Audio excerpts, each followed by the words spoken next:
Bonjour et bienvenue dans ce nouveau tutoriel de préparation de chantier.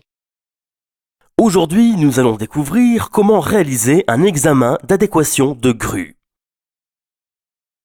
Ce document répond à une exigence réglementaire. Toute entreprise souhaitant monter une grue doit au préalable réaliser un examen d'adéquation.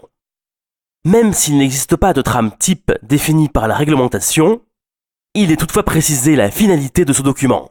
Il s'agit de vérifier que la grue, telle qu'on prévoit de l'installer, ne présentera aucun risque.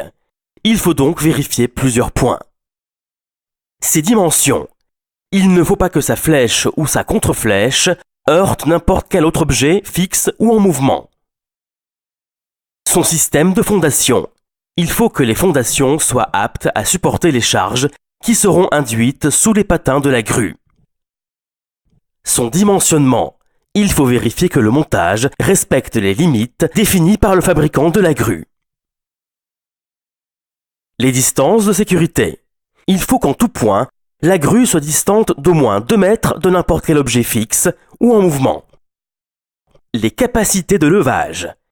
Il faut donc choisir un modèle de grue qui soit capable de lever toutes les charges que l'on souhaite lever. C'est sur ce point que nous allons continuer ce tutoriel. Comprenons d'abord où nous en sommes dans le travail de préparation de chantier.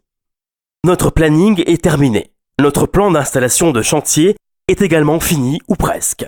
Le nombre de grues est déjà calculé et tient compte des cadences de travail et la saturation de grues qui en découle a été validée. La position des grues est donc définie et normalement, elle ne devrait plus bouger.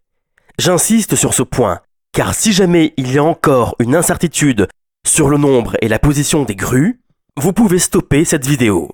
Il est inutile de faire une adéquation de grue si vous ne connaissez pas la position définitive de votre grue. Pour la suite, analysez vos plans béton armé.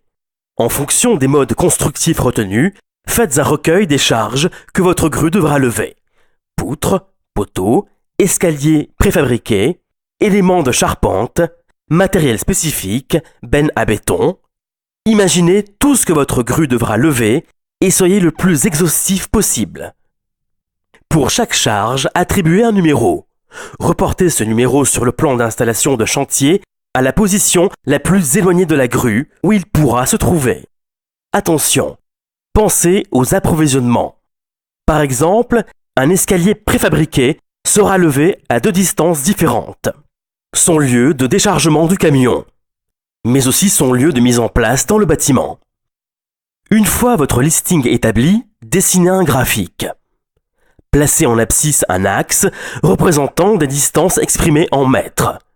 En ordonnée, tracez l'axe des masses exprimées en tonnes. Ensuite, placez vos charges sur le graphique sous la forme d'un nuage de points. Indiquez pour chacun son numéro d'identifiant. Vous avez désormais la projection de l'intégralité de vos charges. Il ne reste plus qu'à trouver une grue adéquate. Prenez les documentations des principaux fabricants de grues et reportez les capacités de levage annoncées sous la forme d'une courbe, sur le même graphique que votre nuage de points. La lecture du document est ensuite très simple. Les points situés en dessous de la courbe peuvent être levés par la grue. Les autres sont trop lourds. Vous devez alors changer de modèle de grue ou trouver un autre mode de réalisation des éléments concernés. Et voilà comment choisir de manière fiable et précise un modèle de grue pour vos chantiers. Et voilà, ce tutoriel est maintenant fini. Cette vidéo vous a été utile? Pensez à la partager sur les réseaux sociaux. Vous avez besoin d'aide ou de précision? Posez votre question en commentaire sur cette page et nous tenterons de vous répondre. Merci et à bientôt pour un prochain tutoriel.